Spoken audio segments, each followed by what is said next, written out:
kita sekarang berada di Bromo. Kita akan melihat kaldera Bromo sekarang sambil observasi tentang fisiknya. Ayo.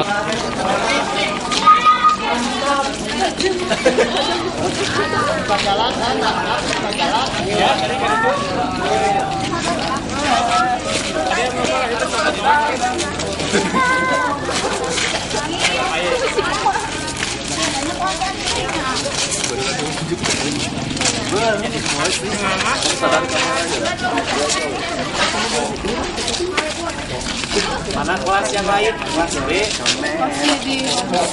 Kelas B masih di homestay? Awalnya?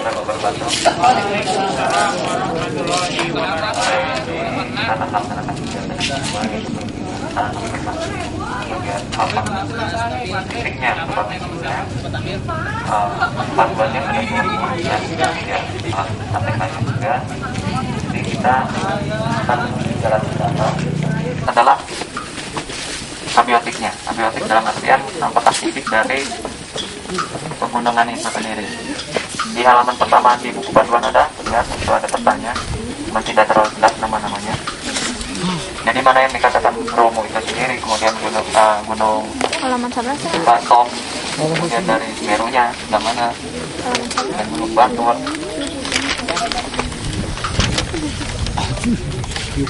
Sebenarnya ini Bromo ini kan adalah salah satu kawah yang terbesar di Indonesia.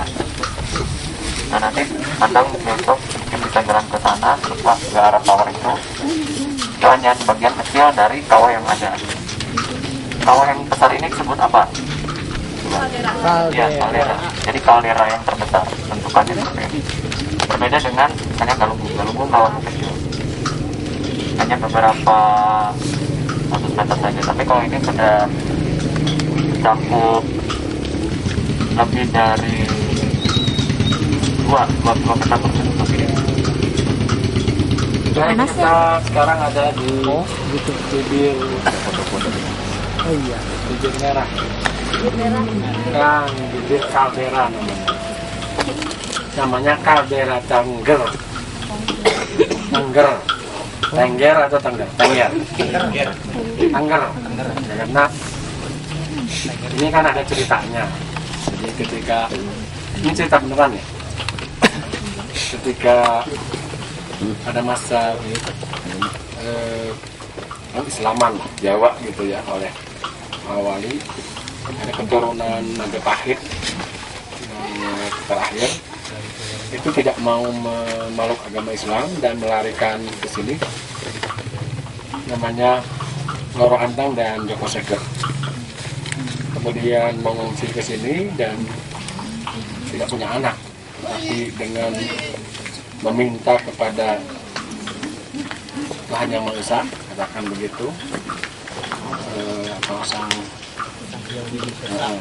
gitu, sehingga ketika bertapa itulah, sehingga ceritanya begini, muncul suara bahwa kamu akan diberi anak sebanyak 25 orang, tetapi anak terakhir akan dikorbankan untuk Arepeh dan Sunan. Nah ketika itu berjalan lama dan benar terpenuhi 25 orang anak, dan anak terakhir itu anak yang paling disayang, paling ganteng, pokoknya palingnya, sehingga lupa gitu bahwa anak yang ke-25 itu harus dikorbankan. Nah akhirnya agak marah nih ya, yang punya ini marah dan akhirnya dikorbankan. Tetapi sekarang tidak lagi dalam bentuk korban manusia, tapi diganti dalam bentuk korban sesaji yang dilakukan ketika bulan ke-12 atau bulan ke Sodok. Karena itu turunan dari menamakan dirinya masyarakat tanggal seperti saya kemukakan tadi, itu meliputi 4 kabupaten, mulai dari Kabupaten Probolinggo di sini, Pasuruan, Malang, dan Lumajang di sebelah. Nah kalau kita lihat isografiknya Fisiografi itu berbicara tentang fisik, cuaca, iklim, hidrologinya, geologinya, geomorfologinya, baik di laut maupun di daratan. Tapi yang akan dibahas fisiografi lebih ke arah ke geologi dan geomorfologi. Nah, ini awalnya merupakan gunung yang sangat besar. Apa sketsanya? Nah, kemudian titik-titik erupsinya muncul ada 3 gunung. Yang pertama adalah Gunung Widodareni di sana. Itu yang pertama muncul. Paling atas Widodareni. Atau bahasa kitanya namanya pengantin. Kemudian muncul Gunung Batok, tetapi ini hanya ini paling cantik. Gunung Batok ini tidak terlalu banyak mengeluarkan itu, tidak kerusakan karena dibentuk jadi udah pusat-pusat erupsinya. Jadi ada 2 ini sebelah sini, kemudian ini ada di sini Gunung Batok, tetapi muncul yang terbaru sekarang di sini. Nah, gitu. Namanya Gunung Bromo yang sekarang aktif itu. Apakah ini masih aktif? Tidak. Jadi sekarang titik erupsinya ke sini. Jadi dia membuat lubang kemundang. Ya, jadi Gunung Bromo itu adalah salah satu gunung yang ada di kaldera. Kemudian lebar kaldera atau diameternya sekitar berapa? 7 atau 9 km dari sana sampai sana. Dan bukan kaldera terbesar, ternyata Pak KLGA. Ini salah satu memang besar, tetapi lebih besar di kaldera Tambora. Tambora lebih besar lagi. Di mana? Tambora? Sana Nusa Tenggara Timur. Barat atau cuma Pak Iman? Pak Iman pernah ke Rinjani, tetapi ke Tambora belum. Kemudian juga ada kaldera yang besar juga, yaitu kaldera Sunda di Selat Sunda. Kaldera Krakatau di Selat Sunda itu lebih besar lagi. Ya, bahkan dipercaya Selat Sunda itu merupakan kaldera sebenarnya. Tadinya Jawa dan Sumatera nyambung begitu. Sekarang titik erupsinya, titik letusannya ada di Anak Krakatau. Dan ini selalu aktif, ya. Periodenya sekitar 2 atau 3 tahun sekali. Kemarin tahun 2011 ya, November dimulai itu terus-terusan mengeluarkan material yang bersifat pelata. Tetapi kebanyakan oh iya di 2010 kita kesini 2011 bulan Februari juga. Itu masih aktif ya. Jadi dia mengeluarkan sedikit-sedikit, tetapi dengan bentuk letusan yang tidak terlalu besar, tapi cukup menghebohkan, yang berpengaruh terhadap berbagai sendi kehidupan. Ini lautan pasir, gitu. Lautan pasir ini awalnya merupakan kawah yang kemudian ambruk dan sekarang tertutup oleh material setiap saat hasil letusan dari Gunung Bromo itu. Sebelum letusan tahun 2009 ini, 2010 November sampai 2011 itu tadinya sudah menghijau, ada rumput-rumputnya, kemudian ada pohon-pohonnya, tetapi sekarang sudah agak meranggas gitu. Tapi agak ke sana ada beberapa padang sabana, ya masih sekarang sudah ditumbuhin lagi, dan orang di sini banyak menyebutnya sebagai padang teletabis karena keunikannya. Jadi dia bergumbuk-gumbuk begitu, kemudian hijaunya juga merata seperti Anda nonton teletabis.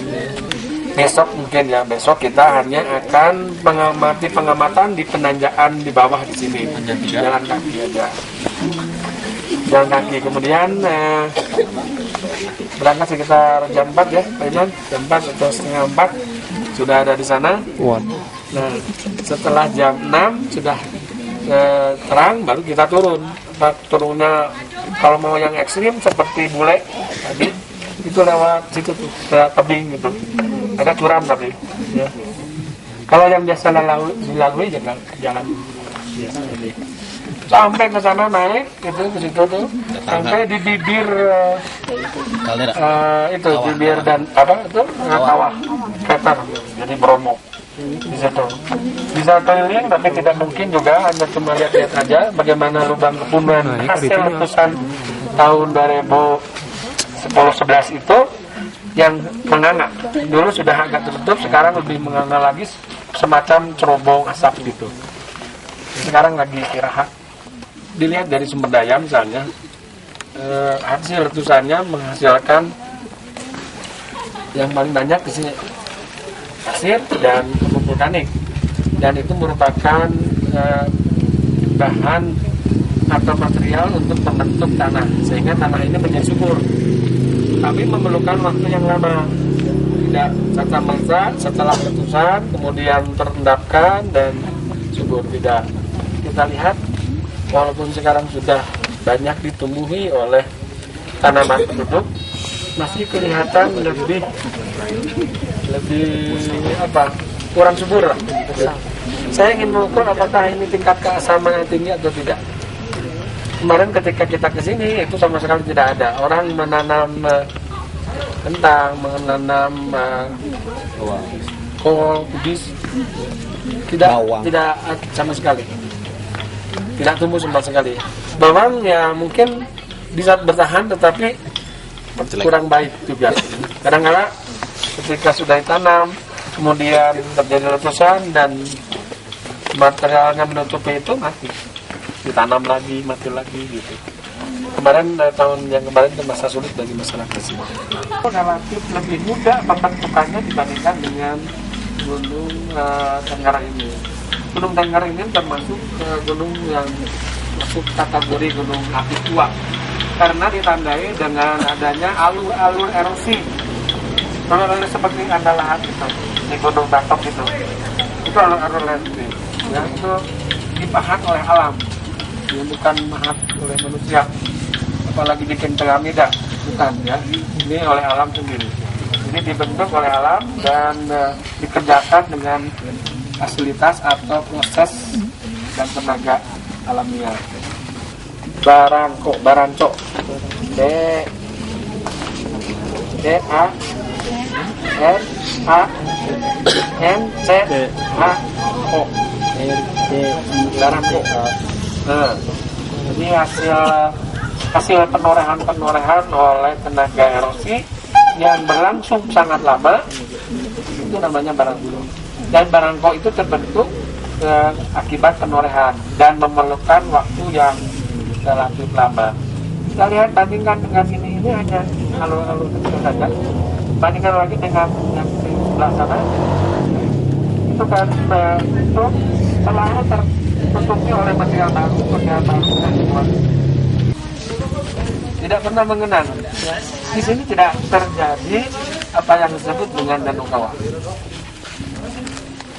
Kita lihat alurnya, itu alur aliran, bekas aliran, kemudian masuk ke sini, dari sana juga masuk ke sini, dari sana juga masuk ke sini, dan pelepasannya di sini, di bawah kita ini. Dan sebenarnya tidak ada lubang yang menunjukkan bahwa ada pelepasan atau